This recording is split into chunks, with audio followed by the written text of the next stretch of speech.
Assalamualaikum warahmatullahi wabarakatuh. Salam sejahtera bagi kita semua. Perkenalkan, nama saya Nur Ikrar Al-Habsyi dari Prodi Ilmu Administrasi Negara, Fakultas Hukum, Ilmu Sosial dan Ilmu Politik, Universitas Terbuka. Pada kesempatan kali ini, izinkan saya menjawab tugas 1 pada mata kuliah Perencanaan Kota. Jelaskan tentang dampak urbanisasi serta tantangan dan masalah terhadap pertumbuhan perkotaan.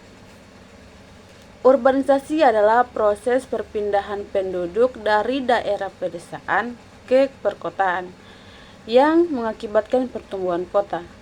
Fenomena ini membawa dampak, tantangan, masalah yang perlu diatasi. Urbanisasi memiliki dua dampak, yaitu dampak positif dan dampak negatif. Dampak positif memiliki 3 poin. Yang pertama, pertumbuhan ekonomi. Konsentrasi aktivitas ekonomi menciptakan peluang kerja dan meningkatkan produktivitas. Poin yang kedua, inovasi dan kemajuan teknologi, di mana interaksi padat penduduk mendorong pertukaran ide dan pengetahuan.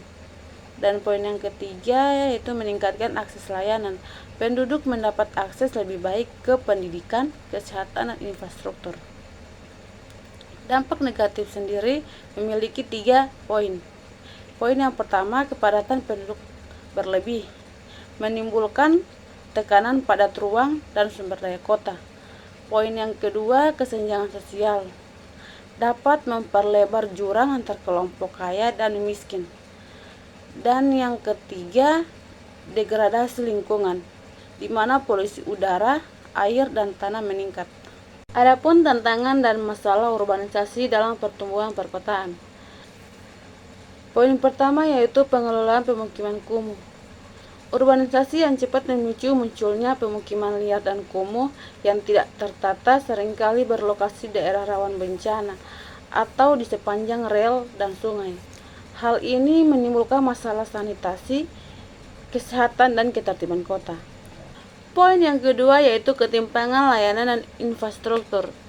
Ketersediaan layanan dasar seperti air bersih, listrik, pendidikan, dan kesehatan seringkali tidak merata, terutama bagi penduduk miskin yang kawasan padat penduduk. Ketimpangan ini memperlebar jurang sosial yang menghambat kualitas hidup masyarakat perkotaan. Poin yang ketiga yaitu pengangguran dan kemiskinan perkotaan. Banyak pendatang desa yang memiliki keterampilan dan pendidikan, memicu tingginya angka pengangguran dan kemiskinan di kota. Kondisi ini berkontribusi pada meningkatnya tindakan kriminal dan masalah sosial lainnya. Poin yang keempat yaitu dampak lingkungan dan risiko bencana. Berkurangnya lahan hijau dan peningkatan polusi menyebabkan lingkungan perkotaan menjadi tidak sehat dan rentan terhadap bencana alam seperti banjir dan pencemaran udara yang berdampak negatif pada kesehatan masyarakat. Dan poin kelima yaitu kemacetan dan penurunan produktivitas.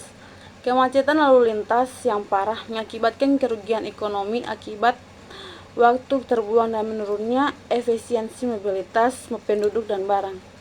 Kota-kota besar seperti Jakarta mengalami kemacetan yang sangat serius seiring dengan urbanisasi yang sering meningkat. Untuk mengatasi tantangan ini diperlukan pendekatan perencanaan kota yang terintegrasi, kebijakan inklusif, dan investasi berkelanjutan dalam infrastruktur dan pelayanan publik. Pengembangan perkotaan yang berkelanjutan harus menyeimbangkan pertumbuhan ekonomi, kelestarian lingkungan, dan kesejahteraan sosial bagi seluruh penduduk kota. Sekian dari saya, lebih dan kurangnya saya mohon maaf. Assalamualaikum warahmatullahi wabarakatuh.